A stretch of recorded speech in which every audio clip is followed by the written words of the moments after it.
어느 날 갑자기 잘 다니던 대기업을 그만두겠다는 남편. 그러면서 자기만의 사업을 하겠다고 선언합니다. 40대 여성 조 씨는 아무런 자본도 인맥도 없는 남편의 결심에 무조건 도와주기로 하는데요. 돈을 융통하고 사람들을 만나러 다니고 아내의 뒷바라지 덕분에 결국 자기 사업에 성공한 남편. 이제 행복하게 지낼 일만 남은 조 씨 앞에 충격적인 비밀이 드러납니다. 남편에게 몰래 만나는 상간녀가 있었던 건데요. 이혼을 결심하고 상간녀를 만난 조 씨. 그런데 그녀는 잘못을 인정하면서 조 씨에게 뜻밖의 제안을 합니다. 과연 어떤 제안을 했던 걸까요?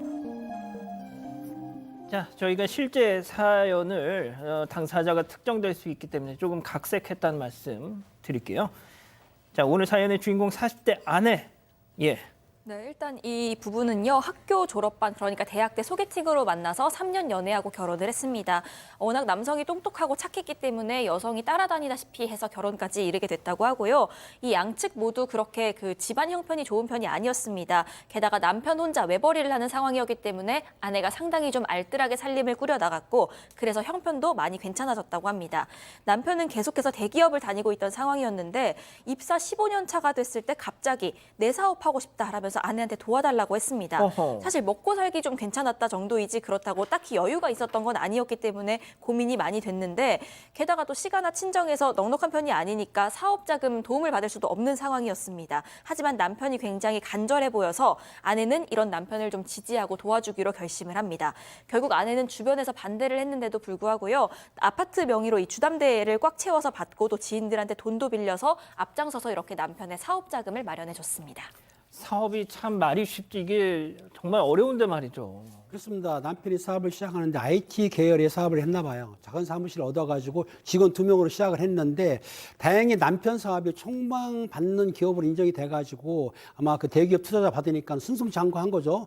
그런데 그 승승장구하기 전까지 이 아내가 도시락 같은 것도 싸주고 사무실 가가지고 화장실이든지 사무실 청소도 해주고 짜증하면 안 내고 잘했던 거예요. 예. 자, 그런데 아무튼 회사가 승승장구해가지고 지금은 직원이 50명 정도 됐다고 하면 상당히 커졌던 거죠. 그러니까 예. 이 남편도 아내한테 이게 다 커지게 된 거는 당신 덕이야 하고 아내한테 고마움을 표시했던 것이죠.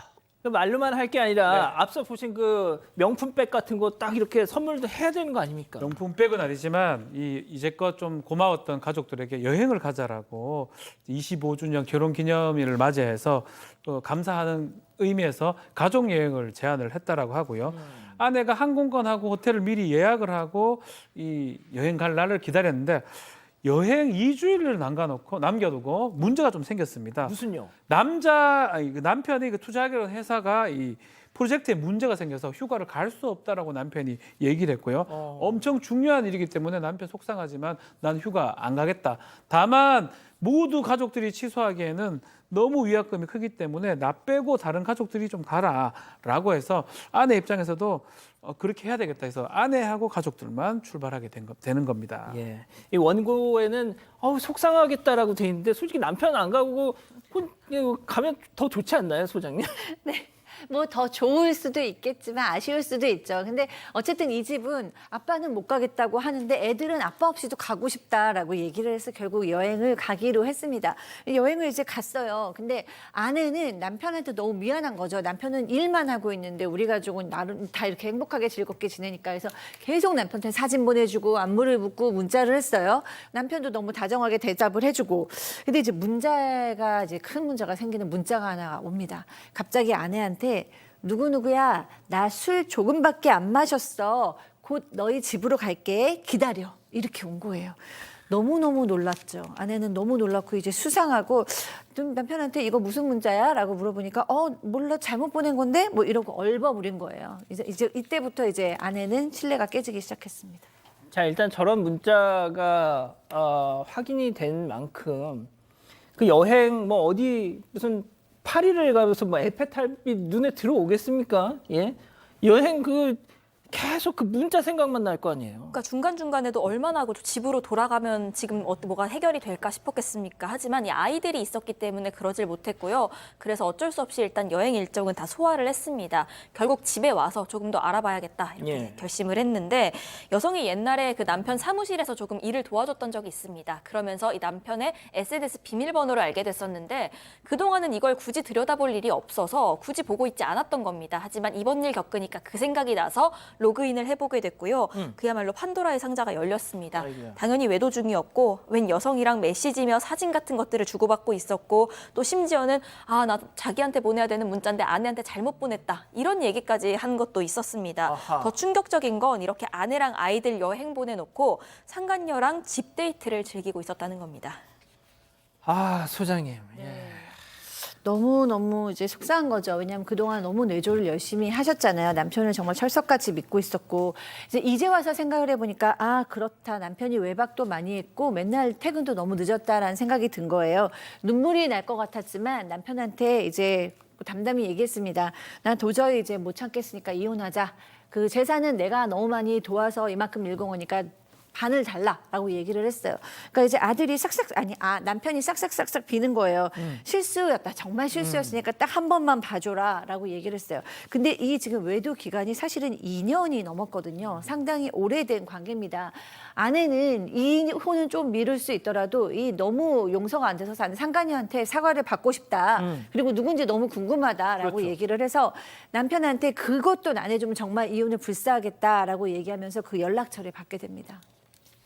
그 연락처 그러면 연락해서 상간녀 일단 어떻게 생겼는지 좀 보고 싶으니까. 당연하죠. 어. 상간녀한테 전화를 했더니 전화를 받지 않습니다. 그러니까 문자를 수십 통을 보냈더니 그제서야 만나자고 연락이 왔어요. 그래서 이제 나가서 기다리고 있는데 상간녀가 쫙 들어오자마자 무릎을 딱 꿇더니 싹싹 빌기 시작합니다. 오. 자기가 100번이나 잘못한 것도 알고 있다. 잘못하고 있는데 용서달라고 하니까는 그럼 얘기를 들어보자. 들었더니 내용은 이겁니다. 그 상간녀는 사실은 남편하고 회사하고 투자관계에 있는 회사의 임원입니다. 임원인데 둘이 이제 만나게 됐는데 더군다나 유부녀인 사실에 알게 됐어요. 그리고 상간녀는 뭐라고 했냐면 아내한테 당신 남편과 나는 당신이 이혼할 만큼 그런 가치 있는 사람이 아니다. 이혼하지 말아달라. 그리고 이런 사실을 알게 되면은 자기 가정도 풍지박산나고 이 업계에서 매장되니까 용서해 달라고 싹싹 빌었던 것이죠. 그래서 어떻게 용서해 주는 거예요? 자, 다시는 남편을 만나지 않겠다. 합의서도 써주겠다. 그러니까 제발 좀 용서해달라고 요청을 했는데 아내 입장에서는 처음에 이 상간녀의 제안을 거절을 했습니다. 그럼에도 불구하고 상간녀가 아주 눈물을 울면서 전화하고 며칠 밤을 계속 이게 부탁을 하니까 예. 끝내 이 상간녀의 말을 들어주기로 하고요. 합의서를 작성을 합니다. 합의서 내용은 불륜 사실을 상간녀 가족한테 발설하지 않는다. 상간녀가 남편하고 접촉할 경우 위약금으로 회당 1억씩 지급한다. 또 합의 내용 불이행시마다 1억씩 추가로 지급한다 등의 내용이 담겨 있고요. 이 합의서를 만들어 각자 사인을 하고 나눠 가졌습니다. 자, 일단 상간녀하고는 그렇게 합의를 봤어요. 남편하고는요. 일단 남편에 대한 분노도 굉장히 컸지만 그 이후에 남편이 가정에 충실하는 듯하고 또 아이들 생각도 났기 때문에 일단 이혼은 하지 않기로 마음을 먹었습니다. 그런데 합의서에 서명하고 3주 뒤에요. 불과 한 달도 되지 않아서 다시 일이 벌어졌습니다. 남편이 이 상간녀를 또 만났다는 사실을 알게 됐던 겁니다. 아이고. 그날 남편이 늦게 들어와서 뭔가 수상하다, 어떤 촉이 와서 다그쳐 물어봤더니 결국 그 여자 만나서 식사를 했다고 실토를 한 겁니다. 이거 처음 맞냐고 또 캐물었더니 알고 보니까 그 전에도 만난 적이 있었습니다. 그러니까 합의서 쓰고도 3주 사이에 2번이나 만났던 거죠. 그런데 남편은 이렇게 만난 게 일 때문이었다고 주장을 합니다. 아내가 생각하는 그런 관계로 만난 게 아니라고 끝까지 주장을 했습니다. 팀장님, 일 때문이었어도 합의를 했으면 만나지 말았어야죠. 그래야 되는 것이죠. 그래서 이걸 알게 된 아내가 쫓아가서 합의서를 들이밀면서 네가 약속을 위반했으니까 이 돈을 지급하라고 했더니 이 상간녀는 뭐라고 했냐면은 우리가 불륜이 아니고 업무적인 일로 만났다고 하면서 돈 지급을 거부를 했어요. 어허. 그러니까 아내는 가만 안 있죠. 아까 말했듯이 한 번 만날 때 1억. 두 번 만나면 2억이지 않습니까? 2억에다가 또 위약금 1억 있으니까 3억을 받을 수 있지 않습니까? 그러니까 3억에 대해서 소송하려고 결심했던 것이죠. 아, 그렇군요. 자, 그러면요. 이쯤에서 별별 상담소 오늘의 궁금증 짚어보죠. 자, 위약금 1억 합의서 써놓고 다시 만난 이 남편과 상간녀 어떡하냐? 자, 일단 회당 1억. 기본적으로는 그런 어떤 계약도 뭐 반사회 질서에 반하는 사회 질서에 반하는 그런 계약이 아닌 이상은 이 합의도 유효하다고 봐야 됩니다. 진짜요? 근데 이제 사실은 그 합의서 내용 보면 만나는 것만 이렇게 해놨기 때문에 금액 자체가 좀 크다고 볼 수가 있고요. 실제로 비슷한 사건에서 이 법원에서는 그런 합의 자체는 가능한데 위약벌 자체가 너무 크다. 1억 정도. 지금 3억이 되기 때문에 네.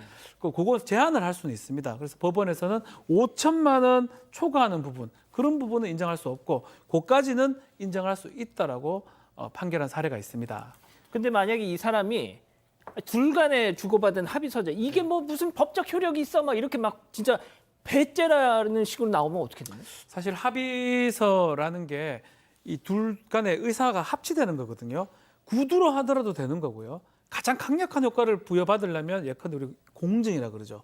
인증받는 작업을 받는다면 인감으로만 하고 한다면 가능한데 이 사람이 그 합의를 했다라는 걸 증거만 있다 그러면 법원에서는 인정을 받을 수가 있습니다. 만약에 뭐 녹음을 했다든지 아니면 문자 메시지 같은 비슷한 내용이 오갔다고 하면 그것은 법적 효력을 인정받을 수가 있습니다. 예. 자, 지금 시간 관계상 소장님. 네.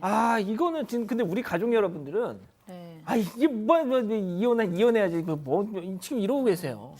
네, 일단은 뭐 신뢰관계는 심하게 손상이 됐죠. 왜냐하면 이 남편이 사실 믿기 좀 어려운 상황이에요. 안 만난다고 해놓고 좀 3주 후에 만났는데 그 여자가 혼자서 찾아온 건 아니잖아요. 같이 만난 거기 때문에 어쨌든 그 남편하고 그 상간녀에게 얼마큼 내가 강력하게 이 문제를 대처할 것인가에 대한 메시지는 확실히 주신 것 같기는 한데 사실 뭐 이제 이렇게까지 생각하고 싶지 않지만 만약에 이 법원에서 판결한 그 비용을 남편이 만약에 준다면 그 여성한테 이걸로 내 이러고 준다면 사실은 아무런 뭐 이득이 없으신 거잖아요. 그래서 이 상간녀에 대한 강력한 태도만큼 저는 남편에 대해서도 좀 강력하게 대처할 필요가 있다. 뭐 남편은 내가 뭐 우리 가정을 지키는 상황에서 남편은 봐주고 상간녀만 찾고 이러면 또 이 남편이 그 습관이 안 바뀌어져서 이 문제는 계속 될 거고 힘드신 분은 아내만 힘드실 것 같아서 이 근본적인 남편의 문제를 저는 좀 신경을 쓰셔야 될 것 같다라는 생각이 듭니다.